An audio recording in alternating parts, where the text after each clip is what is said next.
de incircuncisos a hijos. Por lo tanto, recuerden ustedes los gentiles de nacimiento, los que son llamados incircuncisos por aquellos que se llaman de la circuncisión, la cual se hace en el cuerpo por mano humana. Recuerden que en ese entonces ustedes estaban separados de Cristo, excluidos de la ciudadanía de Israel y ajenos a los pactos de la promesa, sin esperanza y sin Dios en el mundo. En estos dos cortos versículos se describe a los gentiles, pero podríamos decir que me describían a mí antes de conocer a Cristo. Dice que estaba separada de Cristo, excluida de la ciudadanía de Israel, ajena a los pactos de la promesa, sin esperanza, sin Dios en el mundo. Repito, separada, excluida, ajena, sin. Pero oí que Dios anhelaba que me reconciliara, que Dios ansiaba la unidad. Dios creó a toda la humanidad a partir de una pareja, y luego llegó la elección de Jacob, y con ello la separación entre israelitas y el resto llamados gentiles.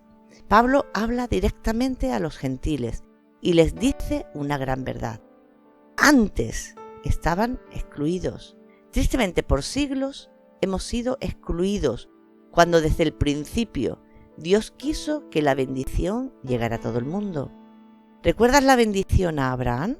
En ti serán benditas todas las naciones. ¿Pero qué fue lo que hicieron los judíos? Nos llamaron paganos incircuncisos.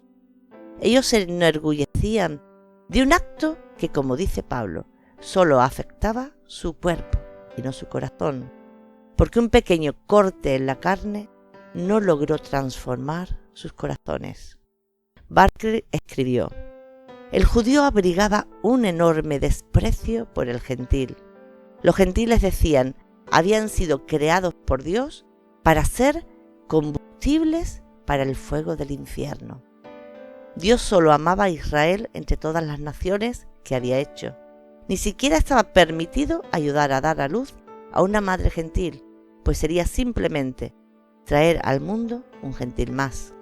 Antes de la venida de Cristo, los gentiles eran objeto de desprecio para los judíos. Las barreras que los dividían eran inquebrantables. Si un judío o una judía se casaba con un gentil, se llevaba a cabo el funeral del joven o de la joven judía. Tal contacto con el gentil equivalía a la muerte. ¡Qué gran tristeza! Aquellos que debían ser de bendición a otros y en vez de ello tenían una actitud de repulsa, desprecio. Me pregunto, ¿cuál es mi actitud hoy día por aquellos que están perdidos? ¿Busco ser vehículo de bendición, buscando reconciliar al hombre con Dios, o soy barrera que los aleja? ¿Predico la reconciliación? Los gentiles tristemente ni siquiera esperábamos la promesa de un Mesías, y aunque desde el principio Dios dejó claro que Él quería bendecir a todas las naciones a través de Israel, ni siquiera lo había entendido Israel. Así que aunque Dios se revela en todo lo creado, los gentiles, y en mi caso yo, no teníamos ni relación con Dios ni esperanza. Esto me hace pensar en los millones de personas que no conocen a Cristo y que tristemente son descritos en estos dos versículos, que hoy viven sin esperanza, sin promesas y, lo más triste, sin relación con el verdadero Dios. Yo antes estaba ciega y no lo veía realmente, pero ahora que Dios me quitó el velo, reconozco que ya no podría vivir sin una relación con Dios, sin hablarle en cada situación de mi día. Yo siento que lo necesito para todo. El comentario bíblico Mundo Hispano escribe: reconciliación sigue siendo el concepto clave para el destino comunitario eterno de toda persona y de todo pueblo, pero también lo es para el destino histórico de las naciones y tribus de nuestro superpoblado planeta. El mensaje de Efesios es un mensaje de primera necesidad en todas las plataformas de intento de paz social nacional e internacional. Pero ahora en Cristo Jesús, a ustedes que antes estaban lejos, Dios los ha acercado mediante la sangre de Cristo. Dice Pablo, pero ahora, gloria por siempre a Cristo. Ahora en Cristo Jesús ya no había judeos ni gentiles. Ahora Dios nos había acercado por la obra de Cristo en la cruz. Nos había incluido en su familia, su pueblo, su nación. Me gusta Gálatas 3:28 que dice, ya no hay judío ni griego, esclavo ni libre, hombre ni mujer, sino que todos ustedes son uno solo en Cristo Jesús. Cristo vino rompiendo barreras y reconciliando. Cristo en la cruz del Calvario entregó su vida derramando su sangre y por ello nos acercó. Tremenda bendición. Dios me ha acercado a Él. La Navidad se está celebrando ahora y se recuerda que Cristo nació, pero Él no nació para darme regalos ni comilonas, sino para darse Él. Dar su vida por muchos y así acercarlos a Dios. La reconciliación con Dios era la meta. ¿Es tu meta que la gente se reconcilie con Dios? Vuelvo a repetir, hoy día el solo pensar en vivir mi vida alejada de Cristo, de sus promesas, sin que mi esperanza esté puesta en Él y en su palabra, viviendo sin Dios, sin una relación de amistad con Él, sería imposible. Pero antes vivía así, ajena a sus promesas, y tristemente no lo sabía. Digámoslo a la gente. Me pregunto también, ¿estoy posicionada hoy día en sus promesas? ¿Tengo una esperanza certera? ¿Busco cada día conocer más y mejor la palabra de Dios y sus promesas? ¿Conozco que soy embajador de Cristo? ¿Ejerzo el ministerio de la reconciliación? John Stott escribió, hay una cosa en especial que estamos obligados a recordar y no olvidar nunca. Esto es, lo que éramos antes de que el amor de Dios descendiera y nos alcanzara. Pero solo si recordamos nuestra alineación primitiva, tan desagradable como pudiera resultarnos, podremos recordar la grandeza de la gracia que nos perdonó y nos transformó. ¿Recordamos y agradecemos de dónde Dios nos ha librado? ¿Somos agradecidos diariamente? Porque Cristo es nuestra paz.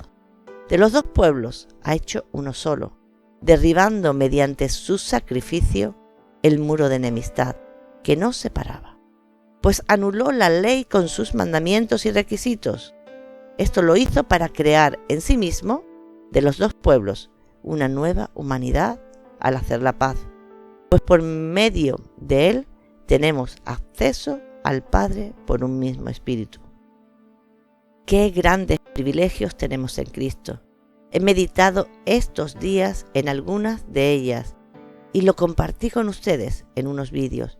Pero en estos versículos encuentro algunas más de estas grandes bendiciones. Cristo es mi paz, en relación a que ya no tengo que tener enemistad ni con los judíos, ni con los pueblos, y mucho menos con Dios. Mediante la cruz, Cristo se convirtió en el pacificador, estableciendo la paz para con el hombre. Sin Cristo es imposible experimentar la paz. Puedo y debo estar en paz con Dios y con los hombres. Yo antes de conocer a Cristo tenía serios problemas de control del carácter. En estos días atrás, alguien vino a casa para traer un chisme. Podía haberme costado muy caro en lo carnal, pero también espiritualmente. Pero gracias a Dios, que ya ha puesto en mí un poco de su carácter pacificador y me mueve más la paz que la discordia. Me mueve más la bendición del de enfrente que mi justicia o la de mi hija. Dios quiere que seamos pacificadores como Él. Mediante su sacrificio derribó y anuló lo que nos separaba de los judíos. Antes había un muro de enemistad con el pueblo de Dios, pero ahora en Cristo ya desapareció. Él anuló la ley para poder hacerlo posible. La ley nos había separado, y no solo nos había separado de los judíos, sino que también había separado a los judíos de Dios mismo. Cristo es mi paz y me ha unido al Padre. ¡Aleluya! Tenemos acceso al Padre.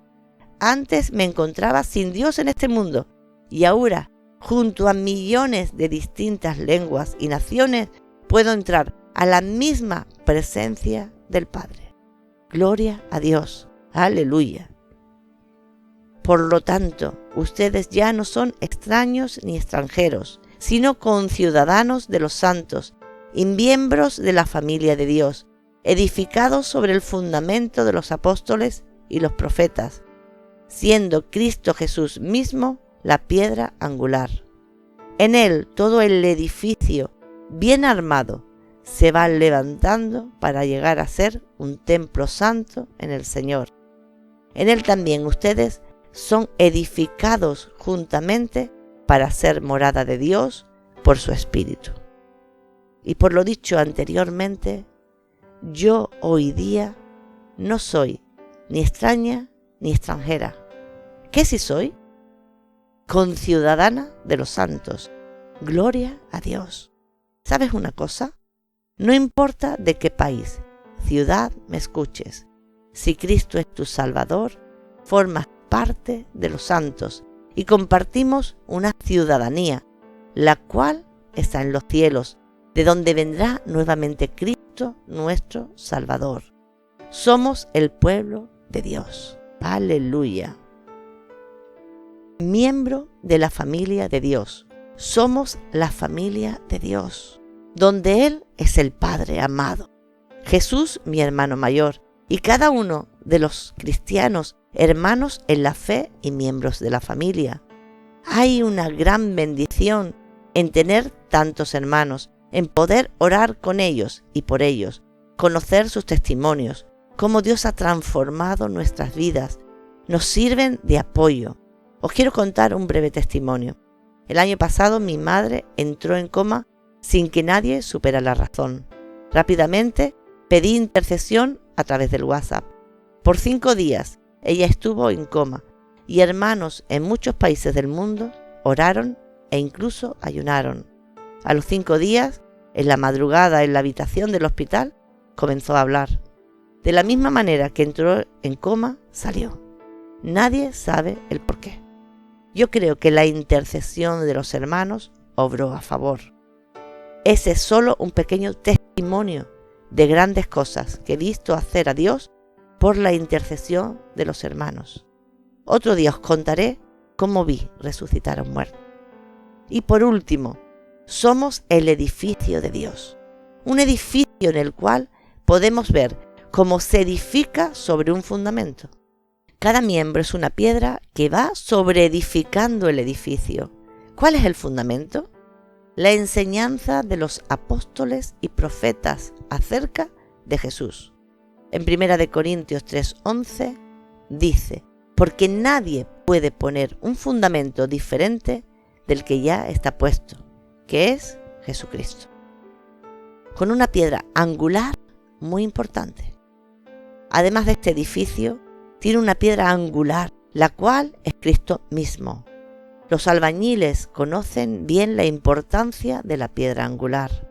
En nuestros días, que se edifica normalmente con ladrillos, se coloca uno de estos en la esquina principal y a veces como parte del fundamento, y de allí comienzan a tirar cuerdas para guiarlos al colocar los demás. Cuando es un edificio público o un templo, a veces se celebra la ocasión de colocar ese bloque o piedra como el inicio oficial de la construcción. Esa piedra angular de la cual van a depender todas las piedras restantes que se van a colocar es identificada como Cristo. Y además, este edificio tiene unas características muy importantes. Está bien armado. Otras versiones dice ensamblado. El edificio, a pesar de ser formado por hombres imperfectos, es un edificio bien armado. Estas palabras sugieren la firmeza y estabilidad. El comentario bíblico Mundo Hispano escribe: está bien ensamblado, no hay ningún punto débil ni material falso en él, pues todo ha sido seleccionado, preparado, inspeccionado por el maestro constructor, quien supervisa la colocación de cada piedra en su debido lugar, el cual se va levantando para ser un templo santo en el Señor. No es un edificio cualquiera, sino que es un templo santo en el Señor, un lugar apartado para Dios y además vivo. Sigue día a día creciendo, levantándose. Cada vez que una nueva alma se convierte al Señor, ésta se incorpora en el edificio espiritual en construcción, como parte integral de él, edificada para ser morada de Dios por su Espíritu. La meta de este edificio es ser la morada de Dios. El Espíritu de Dios viene a establecerse y habitar en este edificio. Quiero terminar con una cita del comentario bíblico Mundo Hispano, que dice: el arquitecto es Dios, el constructor maestro es Jesús, y el residente principal es el Espíritu Santo. Y nosotros, los creyentes, somos los participantes y beneficiarios de todo esto para la alabanza de la gloria de Dios. Que Dios te siga bendiciendo. Os espero en la próxima porción.